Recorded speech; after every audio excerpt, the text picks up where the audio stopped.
Ya, el derecho civil es la parte fundamental del derecho privado. Se ocupa de las situaciones que afectan a la persona privada desde su nacimiento, relaciones familiares, hasta su fallecimiento y sucesiones, patrimonio, sucesiones, obligaciones, derechos que regulan las relaciones privadas en los ciudadanos entre sí.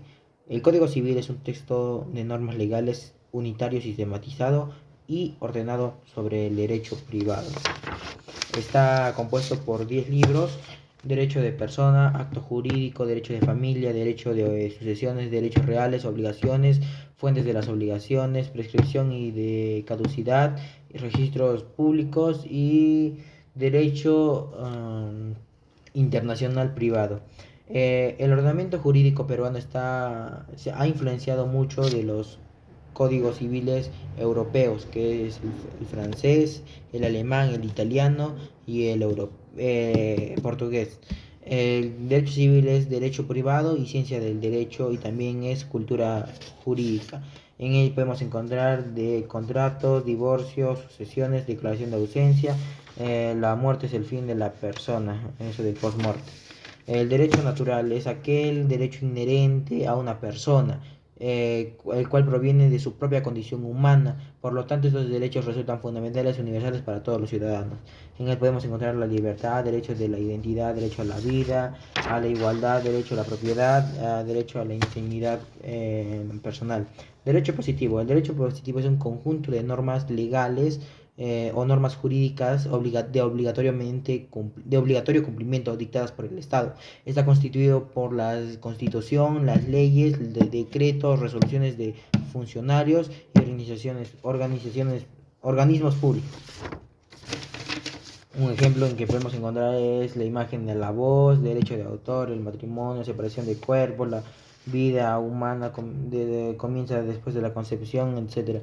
La teoría de Hans Kelsen nos dice, o la teoría de la jerarquía de Hans Kelsen dice: se expresa en una jerarquía normativa que establece la prioridad de las normas que debe respetarse para fines de sometimiento de normas de inferior alcance con normas más generales. Bueno, diferencia entre el derecho positivo y el derecho natural. La diferencia es que el derecho positivo se basa en la voluntad y decisión de las autoridades estatales o jurídicas que establecen normas, leyes o acuerdos con el fin de suplir las necesidades y circunstancias específicas de la sociedad. El derecho natural se basa en los principios universales que son inherentes al ser humano y a la naturaleza, y por lo tanto se aplican de manera universal. El título preliminar. El título preliminar define las fuentes del derecho, brinda reglas de interpretación, suministra guías para la interpretación del derecho, normas jurídicas con rango de ley, y esto quiere decir que tiene el mismo valor que los demás leyes, decretos legislativos, etc. En ella podemos encontrar 10 artículos que, bueno, serán los siguientes que digo, que es en el primero podemos abrogación de la ley.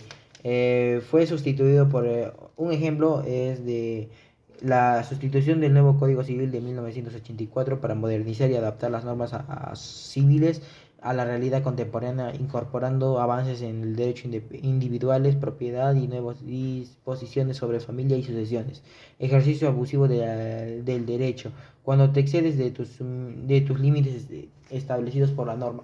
En un caso X, la persona adquiere un poder de su madre, el cual le para realizar ciertos actos dentro del patrimonio, pero digamos que esta persona realiza más actos de los permitidos, favoreciéndose y perjudicando a su mamá. Se excede a los límites establecidos por la ley. Eh, Aplicación de la ley en el tiempo, artículo 3. Supongamos que en el 2020 una persona celebra un contrato de arrendamiento, alquiler, inmueble por un periodo de 5 años por la posibilidad de renovar el contrato al final del término. Este contrato es celebrado por una ley vigente en ese momento, que establece que las partes puedan fijar libremente la renta del alquiler. En el 2023 el Congreso promulga una nueva ley que establece que el tope máximo para aumentar la renta de alquiler y los contratos de arrendamiento a partir de esa fecha. Esa nueva ley no es retroactiva y por lo tanto no se aplica de los contratos celebrados antes de su entrada en vigor, como el contrato de arrendamiento de 2020. Artículo 4. Aplicación analógica de la ley. Imaginemos que la ley de arrendamiento regula detalladamente los arrendamientos de bienes inmuebles, pero no menciona explícitamente los contratos de arrendamiento de bienes digitales como software, servicios en la nube. Los jueces pueden aplicar como analogía la exposición de la ley de la ley de arrendamiento de bienes inmuebles a los contratos de arrendamiento de bienes digitales. Por ejemplo, si la ley exige un contrato escrito para los arrendamientos de inmuebles, esta misma exigencia podría aplicarse a los arrendamientos de software, aunque el contrato de arrendamiento de bienes digitales no específicamente regulado. Las reglas generales sobre arrendamientos se aplican de manera análoga. Orden público, buenas costumbres y nulidad del acto jurídico. Un empresario firma un contrato con una empresa para realizar actos ilegales como la producción y venta de bienes prohibidos por la ley. Dado que el contrato tiene como objeto actividades que van en contra de la ley, orden público, el artículo 5 establece que todo contrato es nulo y sin efecto. Los actos que contravienen el orden público, como los de que promueven la comisión de delito, no tienen validez jurídica. Artículo 6. Interés para obrar. Juan es un demandado por una empresa X por incumplimiento de contrato, ya que su negocio sufrió pérdida debido a la falta de entrega de materiales prometidos por Juan. Tiene un interés para obrar. En este caso puede incumplir. El incumplimiento del contrato afecta directamente a su negocio y a sus ingresos. Como está directamente perjudicado por el incumplimiento, Juan tiene el derecho y el interés legítimo para iniciar la acción legal en busca de compensación. Si alguien ajeno al contrato, como un amigo de Juan, intentara demandar a su nombre sin ser parte del acuerdo o afectado de su incumplimiento, no tendría interés para obrar y no podría proceder legalmente. Aplicación de la norma pertinente por el juez. El empleado demanda a su empleador por despido injustificado y solicita una indemnización conforme a la ley laboral. El juez debe aplicar las normas pertinentes del derecho laboral que regulan el despido y las indemnizaciones. La ley laboral especifica los procedimientos y criterios para determinar si el despido fue justo o injustificado, así como las cuantías de indemnización correspondientes. El juez seguirá estas normas para evaluar el caso y tomar una decisión adecuada. Obligación de suplir los defectos de deficiencias de la ley. Imagina que dos empresas firman un contrato para un tipo de servicio innovador que no está específicamente regulado en la ley vigente. El contrato incluye cláusulas que ambas partes acordaron, pero hay un desacuerdo sobre cómo interpretar una de las cláusulas debido a la falta de la regulación específica. En este caso, el juez debe suplir los defectos de la ley aplicando los principios generales del derecho y prácticas comerciales aceptadas. El juez puede basarse en principios como la buena fe contractual y en la equidad para interpretar las cláusulas del contrato y resolver conflictos. Esto asegura que, aunque la ley no contemple específicamente el tipo de contrato, se pueda llegar a una solución justa basada en principios generales. Artículo 9. Aplicación supletoria del Código Civil. Una persona fallece dejando un testamento que no cubre ciertos bienes especiales, como colección de arte o criptomonedas. La ley sucesoria no aborda explícitamente estos activos. El juez puede recurrir a las normas del Código Civil sobre sucesión intestada para resolver la distribución de estos bienes no regulados. El Código Civil puede proporcionar principios generales sobre cómo distribuir bienes cuando no hay testamento, aplicables a todos los activos, incluidos aquellos que no específicamente mencionados en la ley sucesoria. Artículo 10. Vacíos de la ley. Una persona adquiere un espacio de estacionamiento en una plataforma de economía compartida.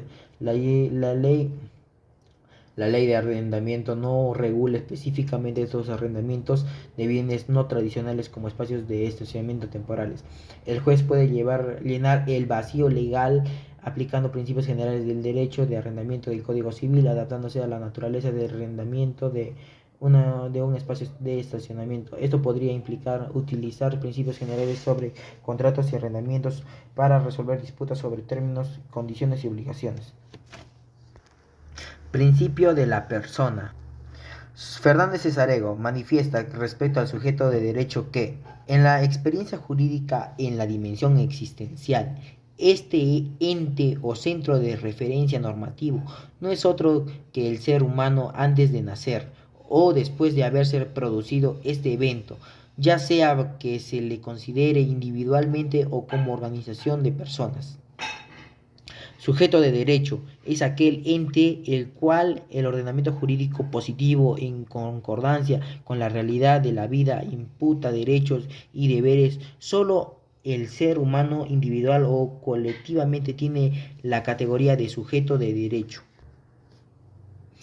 El concebido es un sujeto de derecho privilegiado, ser humano que se inicia desde la concepción y culmina antes del nacimiento. Se considera sujeto de derecho privilegiado porque está genéticamente individualizado frente al ordenamiento jurídico merecedor de protección y tutela.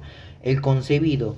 Para determinar el momento preciso que se ha comenzado la existencia de un individuo de la especie humana hay alternativas. El momento de la implantación uterina, inicio de la actividad cerebral, inicio de la viabilidad del feto y la concepción.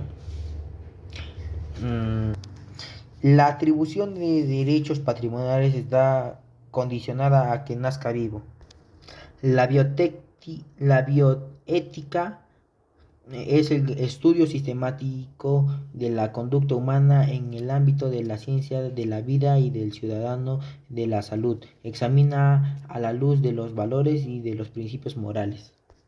Los principios de la biótica es no matar, no causar dolor o sufrimiento, no causar discapacidad, no ofender, no privar a otras personas de los bienes de la vida.